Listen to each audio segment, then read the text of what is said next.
A gente fala de economia agora, acabaram de sair os números do varejo no Brasil. Denise Campos de Toledo, e aí, positivo o resultado? Nada positivo, viu, Não. Adriana? Essa notícia não foi boa, não, em relação ao comércio, que o comércio, vale lembrar, que foi o setor que mais reagiu com mais rapidez pós-pandemia, até surpreendeu aquele vigor todo, só que no mês de dezembro, lembrando que é mês de Natal, final de ano, houve uma queda de 6,1%. E com isso, o comércio varejista, de acordo com o IBGE, encerrou 2020 com alta de 1,2%. Essa alta até diminuiu em relação ao que estava acumulado até o mês de novembro. Dezembro teve a maior queda da série histórica, que começa em 2000, e foi a mais fraca em 4 anos, a variação aí do anual. Né? Não foi o quarto ano consecutivo de alta, mas foi o mais fraco desse período todo, que o comércio já vinha numa recuperação importante, e vale lembrar que quando ele conseguiu alavancar aquela aceleração durante a pandemia, depois que passou aquela fase pior, de março e abril, ele retomou com vantagem o resultado que vinha registrando antes da pandemia. Então, ele teve um crescimento real agora, voltou ao nível de fevereiro, e chama atenção também o comércio varejista ampliado, que inclui veículos e também material de construção, teve a primeira queda em 4 anos, porque tem essa diferença aí no cálculo do IBGE na pesquisa.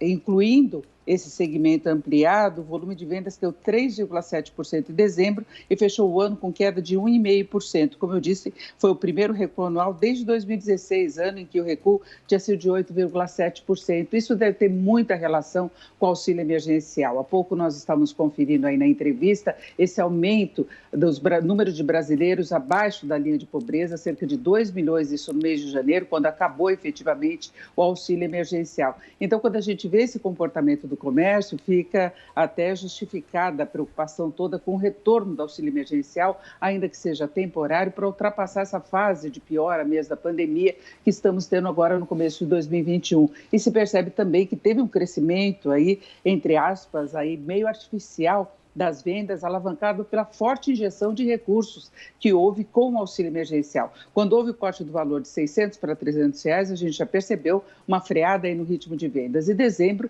foi um mês aí bastante negativo, 6,1%, foi um movimento bem desfavorável e, como eu disse, o comércio fechou o ano com alta de apenas 1,2%.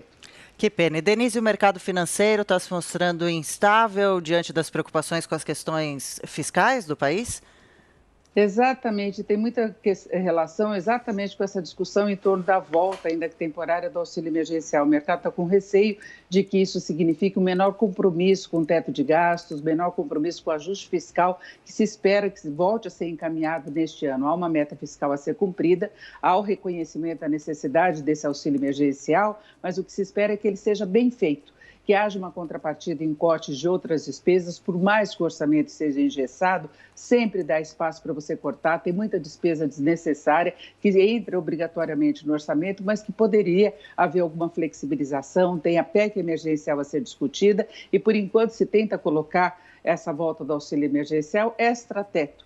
Teria de haver uma situação de calamidade, que parece ser a defesa aí da equipe econômica do ministro Paulo Guedes, para não incorrer em responsabilidade fiscal. Então, tem de ter uma precaução também com relação ao que determina a lei, a cumprimento de teto de gastos deste ano, a meta fiscal, a responsabilidade que se tem no cumprimento desses parâmetros aí em relação aos gastos. A discussão está colocada, o presidente Bolsonaro já admitiu a volta do auxílio emergencial, está defendendo, lideranças no Congresso também, tem apoio da oposição. Agora, o mercado vê isso com muita cautela. Ontem a gente teve muita volatilidade do dólar, houve necessidade de uma intervenção do Banco Central para dar uma freada, porque o dólar mais alto trabalha no controle da inflação, pode ter implicações também na política de juros, e até o presidente do Banco Central alertou nesse sentido, que se não houver essa contrapartida, pode resultar em aumento da Selic. Agora nós temos na abertura dos negócios o dólar em alta de 0,40 e a cotação de venda do comercial em quase R$ 5,41.